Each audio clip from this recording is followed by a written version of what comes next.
Adjusting the tension on the belt before your first ride. So this is a crucial step because out of the box, chances are the tension will be too much, and also chances are that, like mine, the tire is actually rubbing on the chainstay. That's because when they put the bike into the box, they don't do the proper tune-up. They just like assemble it and that's it. So the way to do it is 5mm Allen key. You pop the click box out like this, pull on it. Just make sure you don't bend the shift pin. Put it in it. Take a 15mm wrench, loosen up the axle on both sides. Then once it's loose, take again the 5mm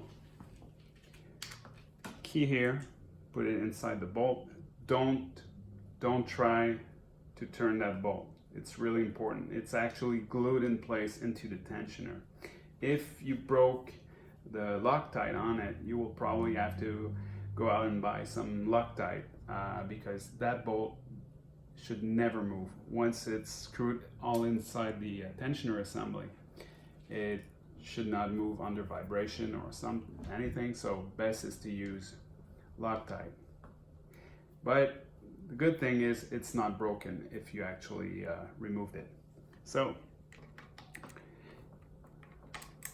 now you want to turn counterclockwise.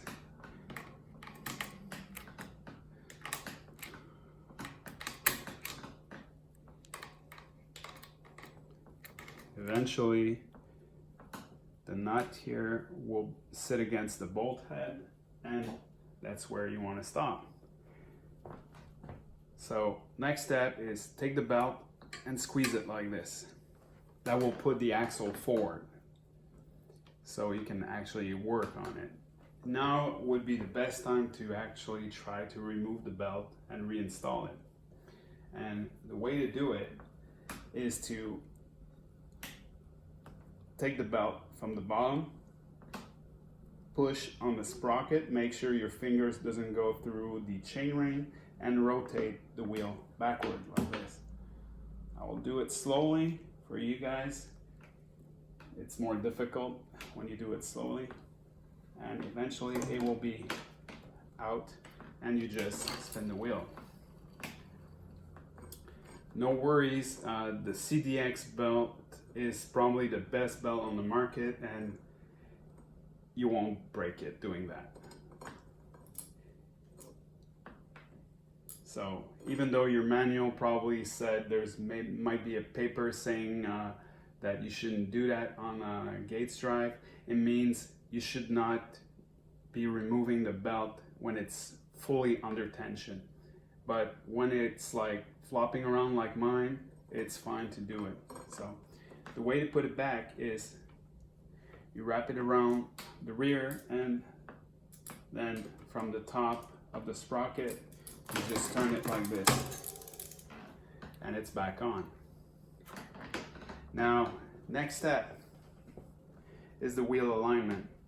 Because changing the tension will also make the rim move from side to side, now it's best to actually find the proper spot right now and then work on the tension. So you don't want it centered right now, because if you put it right down in the middle in between the two chainstay, when you'll put more tension on the belt, the axle will shift and the tire will rub on the right side. So what I do is I put it a little bit to the left, just maybe like a millimeter more on the left side. And when I'm at the desired spot, I just take my 15mm wrench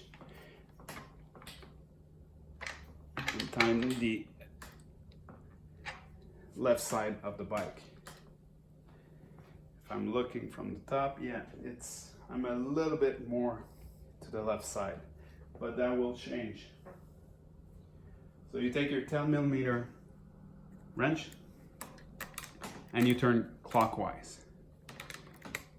Might need a couple turns until you actually pull on the axle, but once you start pulling on the axle, it doesn't take much. Like a quarter turn can be the difference between no tension to too much tension, so it doesn't take much. So now it's time to take your phone with the Gates Carbon Drive application to measure the belt tension. The way to do it is like bring your bike inside the house, because like outdoor noise are probably will interfere with the reading.